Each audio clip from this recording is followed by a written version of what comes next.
Some games let you build villages, others let you fight monsters. Idle Boss Rush said, why not both? Here you're slaying giant bosses while growing your very own kingdom. And all of it happens while you're playing or just taking a nap. G'day mates, I'm Koala Chills, and on this channel we like to take it easy, diving into games that help us unwind and relax. Today we're looking at Idle Boss Rush, a game that mixes incremental upgrades, loot collecting, and some surprisingly fun chaos, all while keeping things nice and chill. So grab a cuppa, settle in, as we rush into this review like a boss. In Idle Boss Rush, you're tasked with transforming a hollow wasteland into a mighty kingdom. How do you do it? By throwing wave after wave of fighters, ballistas, and all sorts of wild creatures at towering bosses until they finally go down. Every victory pushes your progress forward. Along the way, you'll collect loot, upgrade your town, and unleash combos that turn the battlefield into absolute mayhem. It's that satisfying loop of build, fight, grow, repeat. And the best part is, it keeps ticking along even when you stepped away. The gameplay feels like a mix of idle strategy and action without the stress of micromanagement. You're not directly swinging swords yourself, you're setting up the pieces that will fight for you. Hire different units, expand your army, and upgrade your town so each run takes you further. What really hooks you is the endless reward cycle. You come back, collect fountains of loot, power up your forces, and see how much further you can push against the bosses.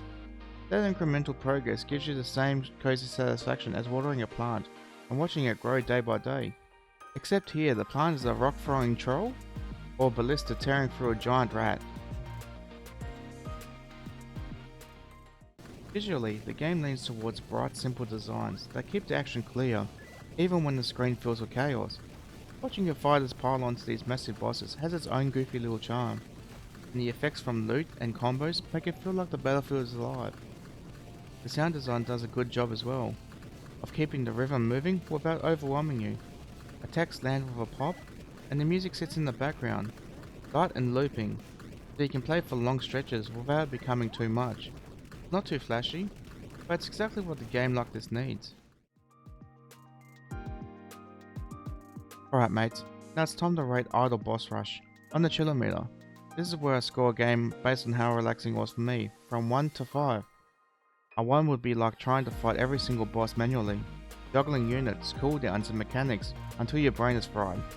That's chaos, not chill. But a 5 would be like setting up your kingdom, upgrading your army, and then stepping away to make a cuppa, knowing the loot is piling up and your fighters are still making progress without you lifting a finger. That's pure idle bliss. For me, Idle Boss Rush comes in at a 4 out of 5. It's incredibly satisfying and very easy to sink into, but it does keep you checking in every so often to optimize your upgrades and to set up things for the next run. It's that mix of hands-off relaxation and light involvement that make it feel just right, cozy but rewarding. At the end of the day, Idle Boss Rush is about building more than just an army. It's about building a world, starting with nothing and slowly watching your wasteland turn into a thriving kingdom. It's rewarding in a way only a good idle game can pull off. If you enjoy progression, loot, and the fun of seeing giant bosses crumble without the stress of constant micromanagement, this is one worth trying. And if you enjoyed this review and our time together, don't forget to subscribe mates. There's plenty more cozy adventures just around the corner. Until next time, stay cozy and always stay chill.